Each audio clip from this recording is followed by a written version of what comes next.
শক্তিশালী একজন নবী ছিল। উনি মালাকুল মাউতকে বলেছিলেন, মালাকুল মাউত, আমার মৃত্যুর সামান্য কিছু আগে আমারে বইলো, আমার একটা কাজ আছে। মালাকুল মাউত মৃত্যুর কিছু সময় আগে এসে বলল, সুলাইমান সময় শেষ, অল্প কিছু সময় বাকি, কি করবেন করেন।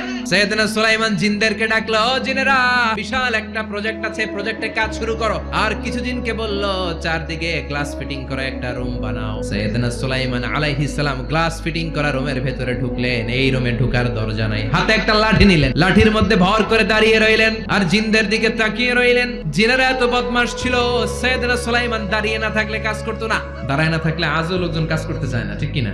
সুলাইমান আলাইহিস সালাম লাঠির মধ্যে ভর দিয়ে দাঁড়িয়ে রইলেন আর বললেন, কাজ করো। জিনেরাও কাজ শুরু করলো। ওদিকে মালাকুল মাউত এসে বলল, সুলাইমান সময় তো শেষ। সুলাইমান বলে, সমস্যা নাই, রূহ কবজ করো।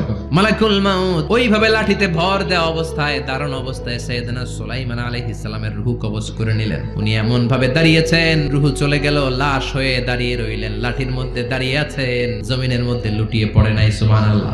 জিনেরা মনে করছে বস দাঁড়ায় আছে, কাজ করতে হবে। করতে করতে পুরা প্রজেক্টের কাজ শেষ। ইন দ্য মিন টাইম ঝিঝি পোকা, উই পোকা সুলাইমান আলাইহিস সালাম লাঠির ভেতরে ঢুকে লাঠিও খেয়ে ফেলেছে। সাইয়েদনা সুলাইমান আলাইহিস সালাম ধপাস করে জমিনে পড়েছে। আর জিনেরা কয়, হায় হায়, খালি খালি কাম করছে এতদিন। সুবহানাল্লাহ কইবেন না?